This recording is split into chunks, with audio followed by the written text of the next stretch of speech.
Sup flappers, welcome back to another video, and a lot has happened over the past years since Ganyu's release, and while not everything has changed, enough has to warrant an updated video. I hope this video finds the people that needs it most and shed light over exactly how potent is our Coco Goat in the current state of the game. First and foremost, let's dive into her constellations. Although there's not much to be said here, I just want to get this out of the way so people know exactly where to stop or if they need further investments. Now for Ganyu, a great investment used to be her Constellation 1, which gave her a decent boost, but nowadays she doesn't need it, and this could go into other characters or stronger constellations for other characters. If you were to ask me a couple months ago, let's say at the start of Inazuma, it would still be a worthwhile investment, but nowadays a C0 Ganyu is just powerful enough to deal with almost everything MiHoYo can conceivably throw at us. That, C1, it's not like we ever needed it, but a lot of people used to say, Ganyu C1 was some of the best investments you could pour into a single character, and that's just not true anymore. Alright, so if you are picking up a Ganyu, personally, I would say it's C0 or C6. There's no stopping in between. None of these constellations are worth it to invest into when you could invest that Primo Gem towards a Raiden Shogun Constellation 2 or something like that, right? And I'm not saying you have to.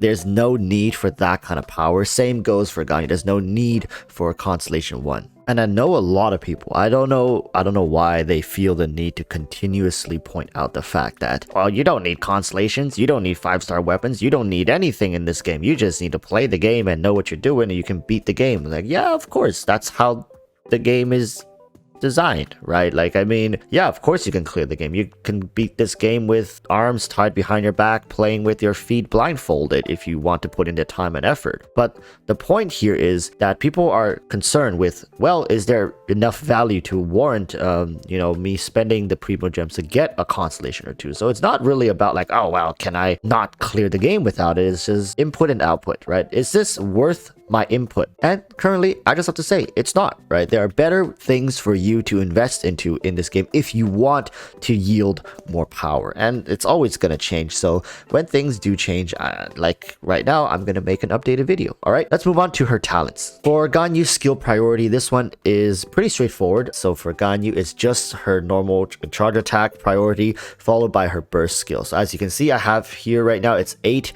and 7, and I got her elemental skill to 5, right? So that's the priority that I go with.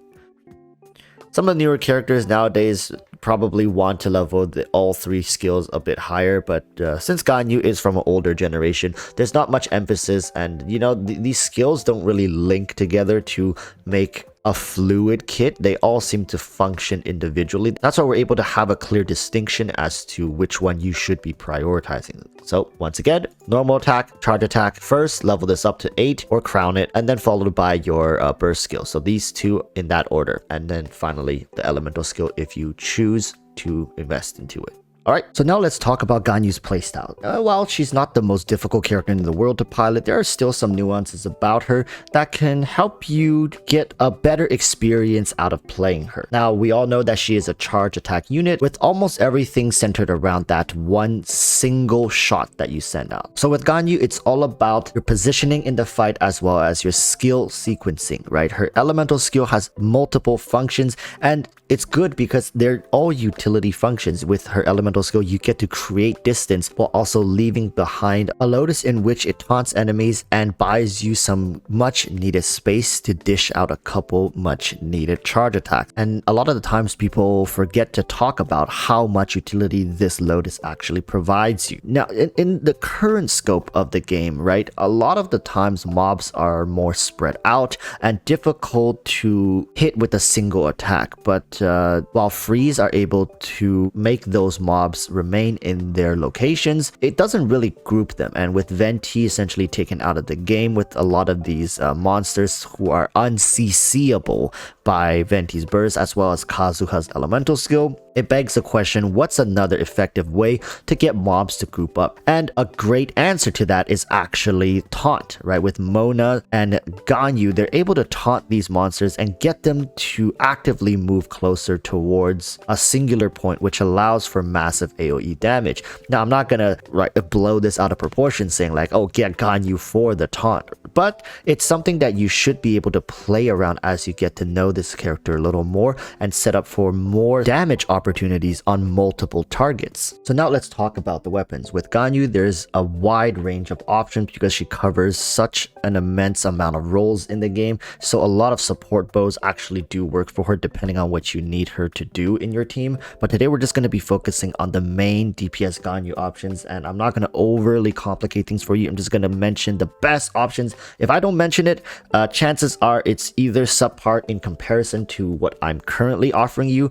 or that I simply haven't gone around to testing it. So hey, but I'm pretty sure 99% of the people can take away with what I'm about to say. All right, so starting with the very basic and free-to-play options, we got the Hamayumi and the Prototype Crescent. Both of these bows are great choices, and depending on the type of player that you are, actually, you're going to be leaning one way or the other. For Hamayumi, it's very straightforward. You don't need to really think too much about it. You just charge attack and go, right? But for the Prototype Crescent, you do have to try to hit those weak spots. And yes, some monsters don't have weak spots, so if we're going by that regards, then people are going to say, well, then Hamayumi is the obvious better choice overall, right? And it's really dependent on people's play styles. If you're a sharpshooter, if you really enjoy going for those weak spots, Prototype Crescent is going to yield better results for certain situations. But the takeaway is for certain other situations, you're just not going to be able to proc its effect. So it's really a give and take, and pick your poison here. No weapon is perfect. Now moving into the 5-star options, we got the Skyward Harp, the Polar Star, and the Amos Bow. And with the Amos Bow, I don't think we need to talk too much. It's her best in slot. There's nothing else that you should consider if you have the Amos Bow. Now, between the Skyward Harp and the Polar Star, I just have to let you guys know, Polar Star is one of those weapons that you really have to learn the sequencing to set up properly before using it. Because if you don't use it properly, you're not getting its full effect. You're kind of missing the point, and it's difficult to get that full stack rotation requiring the elemental skill and burst. Although Ganyu can have a 100% uptime burst, it's going to put a lot of stress into your artifact. So Skyward Harp is going to be the obvious second choice over Polar Star when it comes to 5-star options. So in sequencing, it would be the best to worst, Amos Bow, Skyward Harp, and then the Polar Star. Now, I do have to say, if you are able to make Polar Star work and you understand its sequencing and you have artifact stats allocated to make sure that you can have its full effect up all the time, it does beat out the Skyward Harp. But then it just becomes an Amos Bow with more steps. So still do your best to try to get that Amos Bow. All right. With that said, let's move into artifacts. And with artifacts, it's a lot more straightforward. There's 2 sets you can go for, the Wanderer's Troop and the Blizzard Strayer. Now, before we go any further explaining these 2 sets, I do have to mention there's people who ask me like, oh, what about Shimenawa Ganyu? Oh, Ganyu sounds pretty dope, doesn't it? Okay, now here's the problem with Shimenawa Ganyu. Okay? It's not as reliable, and you're exchanging for power at the cost of 15 energy. It's not free, people. It's not free. Right, so with Ganyu being so reliant on her burst uptime, you really don't want to trade off 15 energy, right? That's like 25% of her total burst cost. So people, just don't run it. Don't run it. Run Wanderer's Troop. It's infinitely better than Shimenawa. Now, the toss-up between Wanderer's Troop and Blizzard Strayer really depends on what type of team your Ganyu is playing in. If you're playing in a freeze team, the no-brainer, Blizzard Strayer, go all the way, stack that crit damage, and just watch things get destroyed. If you're running the Wanderer's Troop, then you're really running Ganyu in a more charge attack focused team where freeze is not available. So this could be your Melt Ganyu, this could be your Ganyu Kazuha Ganyu Sucrose teams where Ganyu is the main carry with, you're running Cryo Resonance and a Shielder with 4-piece Iridescence to shred cryo resistance. All right, with all that said, I'm just gonna touch a little bit on the team so you guys have some idea as to who to pair Ganyu with. So currently we have some great teams for Ganyu, one of which is Ganyu Melt with Xiangling Bennett. So the full team roster would be Ganyu in main DPS, Xiangling support DPS, Bennett healer, and Zhongli in the support position. Followed by that, we also have the trusted and tested Morgana team, Ganyu main DPS, Venti support DPS, Iona healer, and then Mona in the support position. This is a true and tested team for Ganyu, and it's been around almost as long as Ganyu has, although it's much more difficult to execute this team and have it reach heights in its glory days when Mihoyo would still put a bunch of Hilichurls in floor 12. It's still very good if you know what you're doing with it, but it's a far cry from what it used to be.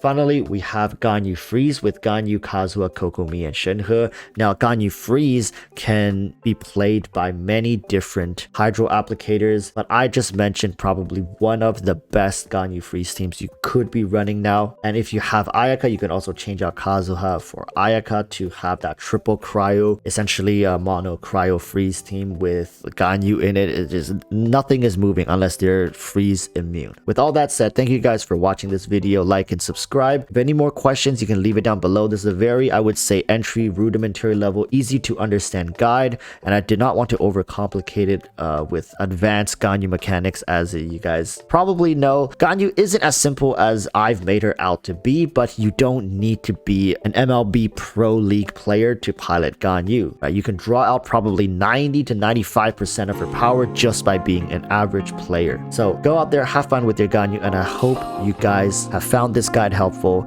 Until next time, urge you all to stay safe and peace.